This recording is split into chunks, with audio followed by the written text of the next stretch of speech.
How are you? Whoa, I'm good. How are you? I'm good. It's nice to see you. I mean, this is weird, but too, it's still man. lovely to see you. I know. It's not the same, but you know, Last thing, can you get we're me lucky. an plant? First of all, it would be kind of strange. I'm so not happy to see you. Oh, you too. You too. Like really, it's so nice to see you. I love you, Zane. Like I'm love you happy that we're doing this, and I think music's powerful, and I know you feel that way, and I'm just super excited to talk to you. Oh, me too. I've been waiting for this moment because, I think the world wants to hear this album. I think the delay only increased the anticipation, and I know that wasn't by design, but it's funny how life works that way. And also because I haven't done anything like this yet. And this feels like a kind of new frontier in terms of this because we've been doing it via FaceTime the whole time. But it just feels like this is like a major step forward for some reason. I don't know why. It must feel kind of nice just to go into the studio and actually be doing something resembling work. You know what I mean?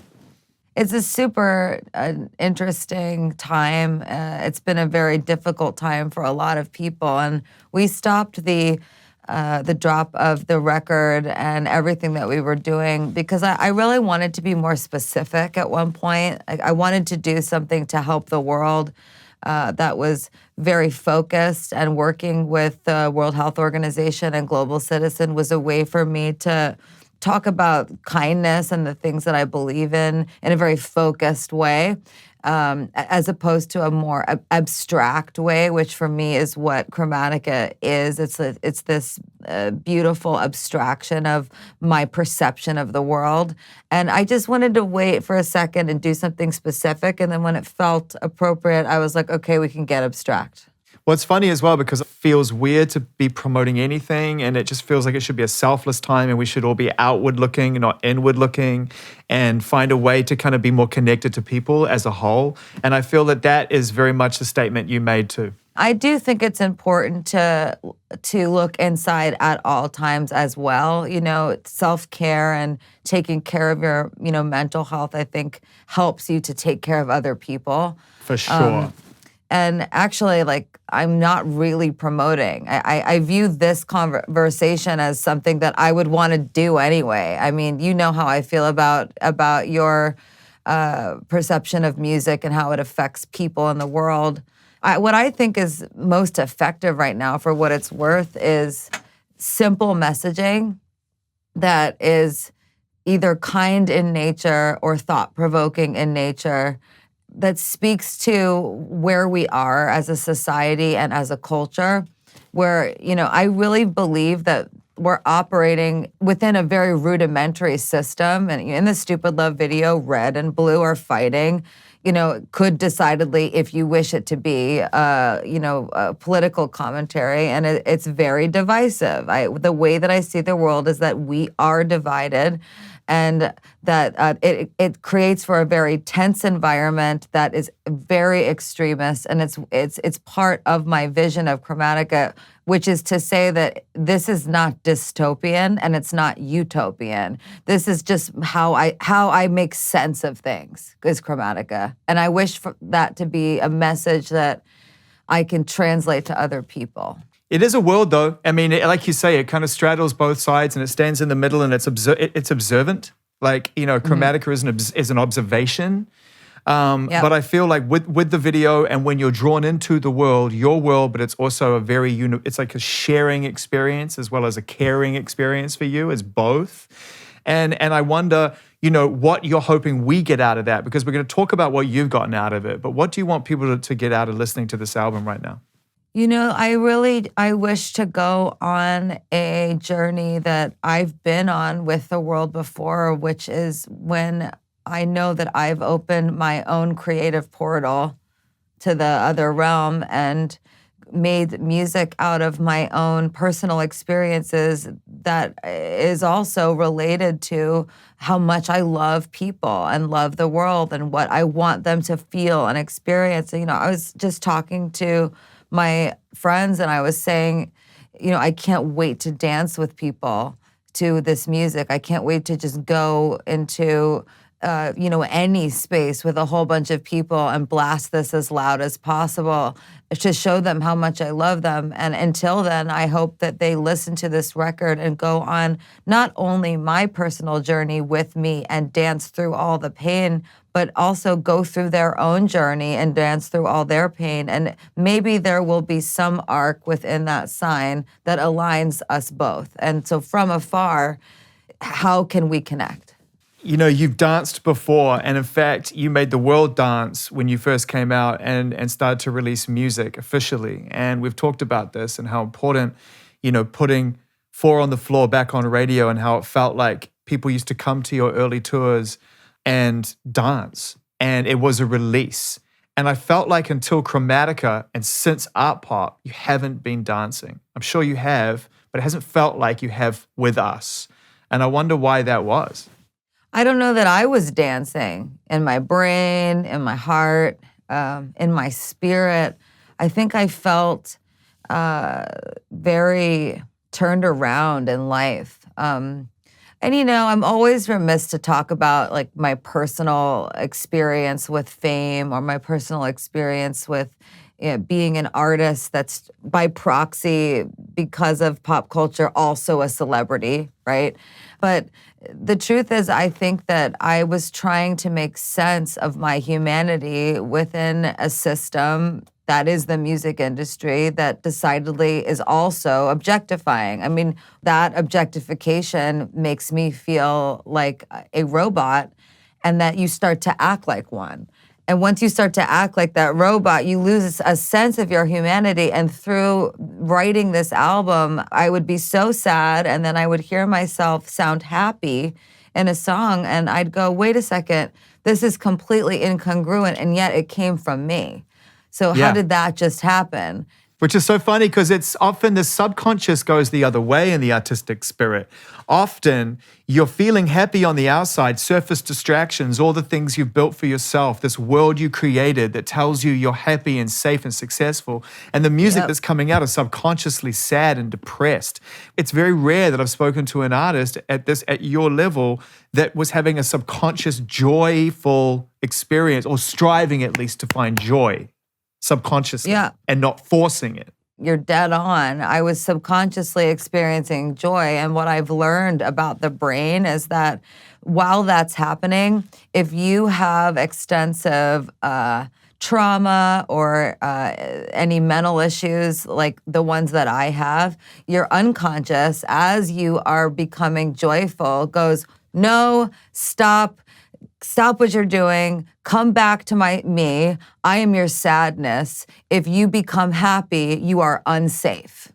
And this goes back to this idea of objectification where, it's like one of these weird things, Zane. Like, I really do understand why people go, like, it's so annoying when artists complain about being mobbed at the grocery store, right? But I am also, like, just a person. And what happened, I think, with me and this album is on a subconscious level, I was experiencing joy, while consciously I was experiencing an immense amount of depression as a result of this objectification, a lack of feeling like a human. And then unconsciously, my body was like, stop, like, you're making a mistake. If you don't brace yourself, you will get hurt, because I've developed a fear of the public, but not a fear of people. I love people. So this album is about like how did I get back to people, and how do I connect with people and go like, hey, I'm over here, I'm a person, I'm an artist, like, I'm not a celebrity. Whatever this thing is, this celebrity thing, it's like I wish to eradicate its existence. And that's an amazing observation, because I think a lot of the reason why we as fans get confused about the trade, because the trade is, you want this. You put so much effort and so much attention and so much hyper-focus into driving your narrative into a place where you become successful, because what you really dream for and you focus on, you get. And then we take your narrative away and we tell you this is what you wanted. This is what you asked for. Yeah, because when you were a little girl and you were good at piano and writing songs, you decided you were going to trade your talent with the world in exchange for us telling you who you are. Yeah. It's proven to be challenging for me. I'm not complaining about it. To be honest, when this super virus happened, I did not want to put this album out. I was like, how can we do something more specific to help the world? And how can I use my humanity to focus on something that I believe to be infinitely more important than what even like I feel that I've been through, which is what the medical community's done. And it made me also think about those helpers to the world and how their mental states are and how they don't necessarily have the help that they need. And after this is all, over, whatever that means, or gets better, whatever that means, who's going to be there to support them? So I had to stop because I still do have the ability and perspective to put things that are bigger in before myself. Does that make sense what I'm trying to say? It does. Like I don't lack self-awareness. I do understand that I'm not the only human on the planet that suffers. And actually, I think I have it pretty fucking good.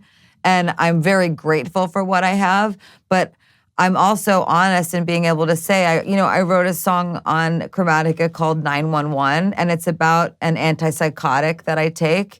And it's because I can't always control things that my brain does. I know that, and I have to take medication to stop the process that occurs. Are these the dolls in the diamond boxes? Yeah, keep my dolls in side diamond boxes, save it till I know I'm going to drop this front I've built around me oasis. Paradise is in my hands, holding on so tight to this status. It's not real, but I'll try to grab it. Keep myself in beautiful places. Paradise is in my hands. So that song arrives at a crucial moment in the album, which is around halfway, and at the start of the second act. And I love how Chromatica is broken up into 3 acts. Yeah.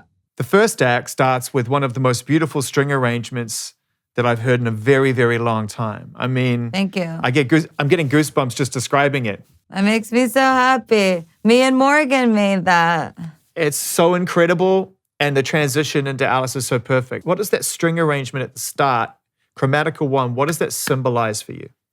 I think that the beginning of the album really symbolizes for me what I would call to be the beginning of my journey to healing, and what I would hope would be an inspiration for people that are in need of healing, through happiness, through dance, and that's in what I would call radical acceptance. And radical acceptance is this concept that, for example, I know that I have mental issues. I know that they can be sometimes rendering me non-functional as a human, but I radically accept that this is real, right?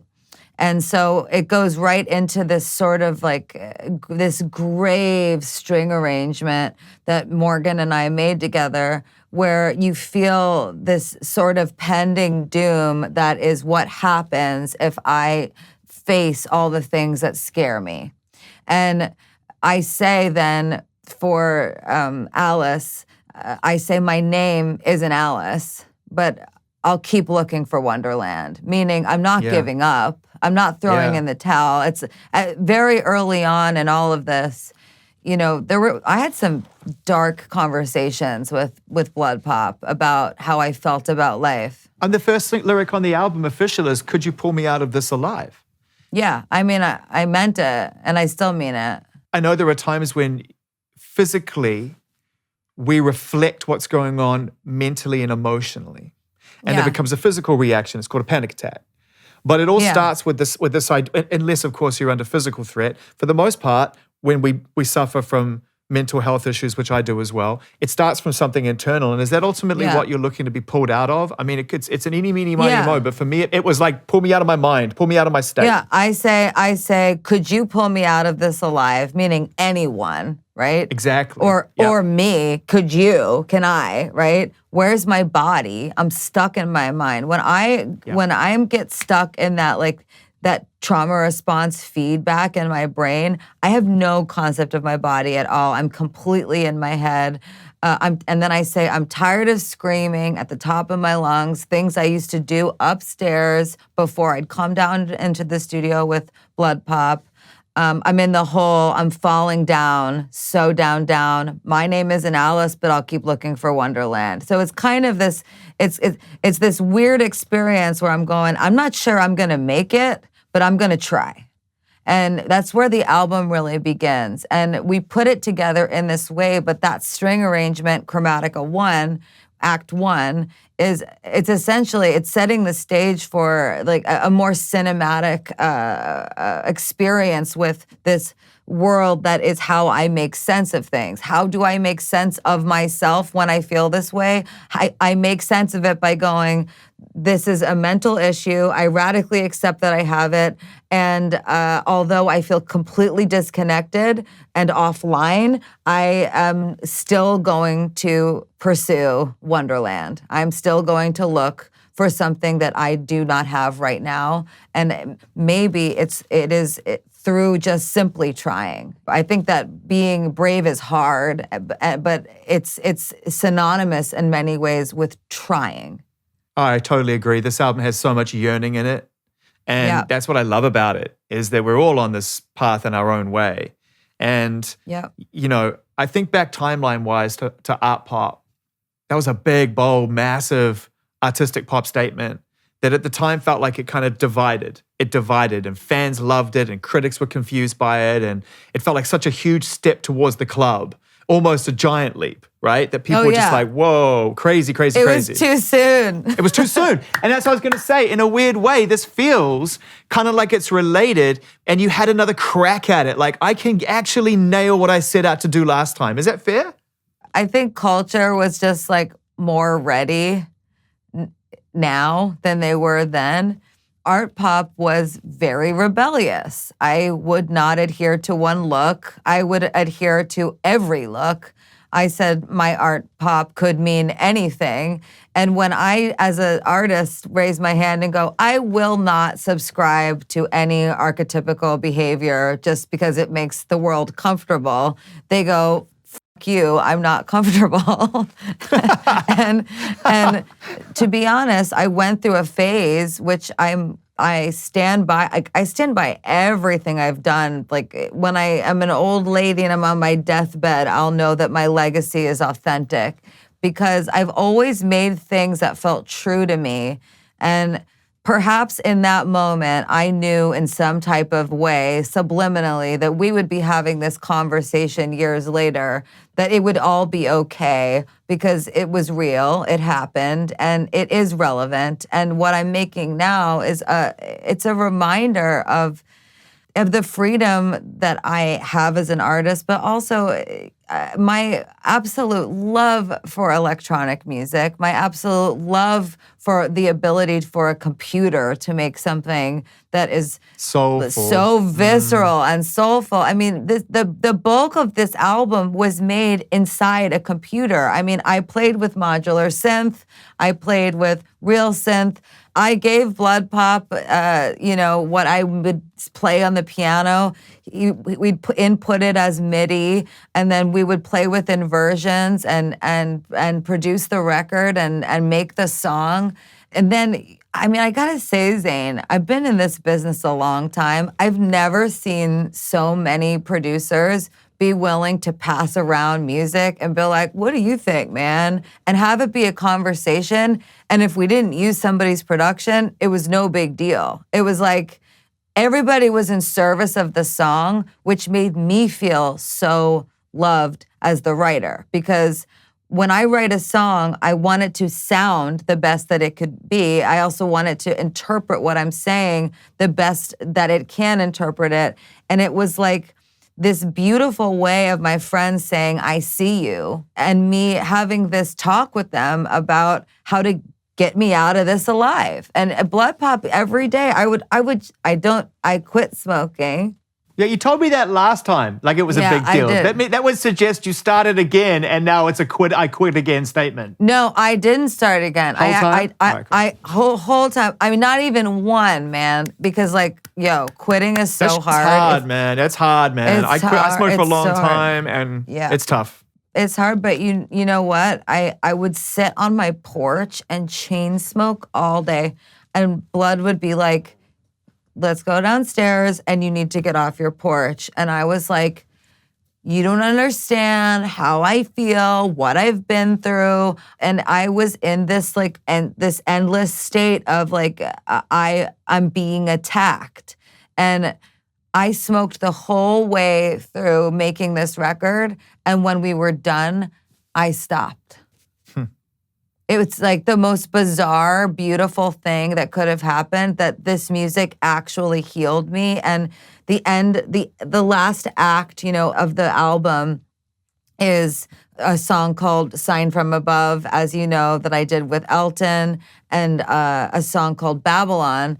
And, we use a sign from above, SINE, because it's a sound wave. It's, that sign from above is what healed me to be able to dance my way out of this album, singing Babylon, a song about gossip and something that used to run my life, and make me feel so small and so chained, and dance my way with the chains on. I'm wearing them right now, and I wear them proudly, that I feel free. And I had to go through all these various stages. And in the middle of the record, Fun Tonight, which is a song that means a lot to me. And every time I listen to it, I get choked up, because I can't tell you how many nights that people that really love me were trying to get me to smile or laugh or be optimistic. And I just had no ability to be happy. It just wasn't there. But then I would write this music and I would listen back and I'd go, why is that so fun? Why is that so happy? But when we spoke around Joanne, and I don't mean to rehash, old interviews, but I'm trying to create context. You went home, you literally, Art Pop landed. You were like, "Fuck you. This is who I am. Now I'm going to play with my friend Tony, and then I'm going home." And you went home and you made an album about home. And when artists go home, I think they're looking for some closure. And I wonder what you found and why you came out of that space, went into A Star Is Born, which is just art imitating life. Don't even get me started. And then you sort of came out the other side of this whole era, which is supposed to be healing, and found yourself on a porch chain smoking, having this really deep, dark conversation with yourself. Why? Well, I think it's part of what is still in my heart and was a beautiful experience with Mark Ronson, which is that, the only album that Mark is interested, I think, in making with any given artist is the artist's album. Yeah. What do you want to say? Right? I mean, Mark is he might as well be standing in front of any construct that's telling me what I'm supposed to be and slashing at it and challenging me as I write every lyric to be like, no, what do you really mean? Right? And when I made Joanne, when it was all done, traveling the world and playing guitar, learning guitar, and going on tour, I realized, oh wow, okay. I made an album for my dad. I made a record trying to heal my family's trauma, because my dad's sister, Joanne, passed away when he was 15 years old. And he didn't know how sick she was. And it was actually this really beautiful and yet futile effort. You cannot fix something that way. And I had to learn that. But it was an epic disappointment in my heart that drove me into a depression, that I realized that no matter what I make, no matter how big I become, no matter how many sold out stadiums I have, I can't fix my dad. And then you're on the porch smoking. And look, it's those are the things that I feel like I go, that who gives a shit if I'm a celebrity or an artist?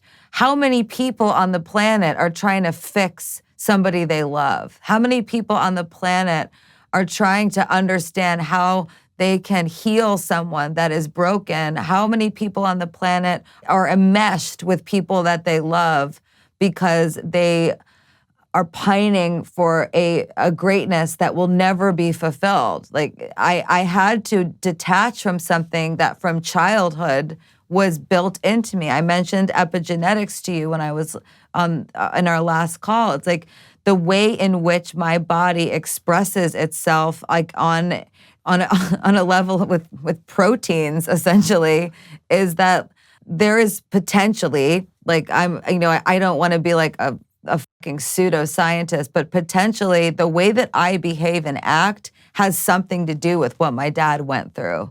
And I made that record, and then I realized that I couldn't fix my dad, so I kind of gave up, because I was like, well, if I can't fix my dad, what's the point? So what put you back? The sound, the music, being myself, just seeing little glimpses of myself come alive here and there. I'd like to say that in a way I was asleep. And I was just sleeping through life. And I was just angry. I was so angry. And then you find gratitude. Look at what I have. Look at the love I have around me. Look at the friends that I have that cared. Blood Pop was like, he would listen to me talk for hours and rant when I was just like spiraling in shame for hours. And then just so that we could write one song. And that love instilled in me a gratitude that grew over time, and it just made me more of a fighter. And I just started to lean into reality, lean into my mental issues and go, I have them and I'm still going. And so I kept going, and then I kept going, and then I kept going, and I kept dancing, and I kept writing. And I didn't stop, and I was honest every single time. I mean, when I tell you that writing the lyrics for this album and the melodies, like it was like that. I mean, this is how I used to write music. When I first started writing music, someone would sit down with me and I would write it down on a piece of paper and hand it to them and go, this is what it is. This is how this album was made. I love that you say that, because it shows a real connection to your artistic spirit and the voice that needed to come out. But you also, in the same breath, made mention of the hours and hours and hours and hours of work that you were doing to yourself, not on yourself at the time, doing to yourself. You were beating yourself up to get to that place where you would have one single realization, and that is work. That is work. Yeah. Well, I would just fight through it, and I had Blood Pop and Benjamin Rice, who produced "Shallow" with me, engineered the whole record. He did all the vocal production, and he's such just a beautiful force in my life. And one of my favorite lyrics on the album is, I heard one sign from above. I heard one sign from above. Then the signal split in two. The sound created stars like me and you. Before there was love, there was silence. I heard one sign, and it healed my heart. Heard a sign. So like that song, and that was actually like later in the recording process that I actually was like, and now let me pay tribute to the very thing that has revived me, and that is music. And that was the very thing that revived me, Zane, when I was a little girl and I was trying to heal my dad. And I would sit at the piano and write songs, and my dad would go from being upset maybe or having a hard day to laying on the couch and saying, my dad used to call me Loopy, which is funny because it's not unlike Gaga, it sounds kind of crazy. And he'd go, yeah, Loop, I like that one. That's a good one, Loop. That's that, what is that? Is that a chord? That's a chord. Play that chord again. And I love that lyric. I love that melody. So like the very thing that made me an artist, this wanting to heal my father, it's still with me, but now it's this positive thing where I know that I can't actually do it, but the way in which I responded to it, it has actually made me who I am. And I love who I am. I love that my way of dealing with my father's pain is that I write songs.